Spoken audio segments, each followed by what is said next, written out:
बहुत समय पहले की बात है। एक गांव के आगे बड़ा घना और रहस्यमय जंगल था, जहां एक ताकतवर शेर का राज चलता था। वो इतना ताकतवर था कि उसकी दहाड़ से पूरा जंगल कांप उठता था। शेर को अपनी ताकत पर पूरा घमंड था और वो जंगल के जानवरों को मामूली समझता था। हर रोज की तरह उस दिन भी वो शेर शिकार की तलाश में निकला। दोपहर का समय था। सूरज सिर पर था और जंगल की गर्म हवा में वह ठंडी छांव ढूंढ रहा था।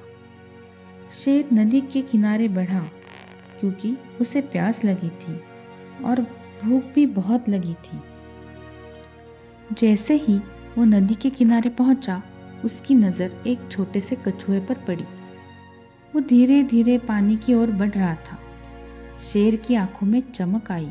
वाह, आज का शिकार तो खुद मेरे सामने चलकर आ रहा है। वह रोमांचक अंदाज में बिजली की तरह तेज रफ्तार से झपटा और अपनी भारी पंजों के साथ कछुए को पकड़ लिया। शेर ने कछुए को अपने मुंह में दबाने की कोशिश की, लेकिन उसका कठोर खोल हर वार को रोक रहा था। उसने दांत गड़ा दिए, पंजों से खरोंचने लगा, पर कछुए का खोल इतना मजबूत था कि शेर कुछ भी नहीं कर पाया। गुस्से में भरा शेर बोला, तू इतना छोटा सा है और तुझे पकड़ने में मुझे इतनी मेहनत क्यों करनी पड़ रही है?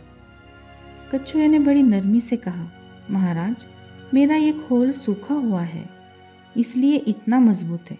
अगर आप मुझे पानी में फिर से डाल दे तो मेरा ये खोल नरम हो जाएगा और आप आसानी से मुझे खा सकोगे। शेर को ये बात बहुत पसंद आई। उसने सोचा, जब तक खोल नरम ना हो तब तक दांत गड़ाना मतलब समय गंवाने जैसा है। और बिना ज़्यादा सोचे समझे उसने कछुए को उठाया और पानी में फेंक दिया। पर जैसे ही कछुआ पानी में गिरा, वो तेजी से तैरता हुआ गहराई की ओर निकल गया और पीछे से शेर हैरान रह गया। उसकी आंखों के सामने उसका शिकार उसे चकमा देकर निकल गया था। थोड़ी देर बाद कछुआ पानी से बाहर आया और हंसते हुए बोला, महाराज, ताकत जरूरी नहीं है, पर उससे भी ज्यादा जरूरी है अक्ल। अगर आप चालाकी से काम नहीं लेंगे तो ताकत भी आपके किसी काम की नहीं होगी। शेर शर्मिंदा था। इस कहानी से हमें ये सीख मिलती है कि सब्र और बुद्धि से बड़े मुश्किल से बाहर निकाला जा सकता है।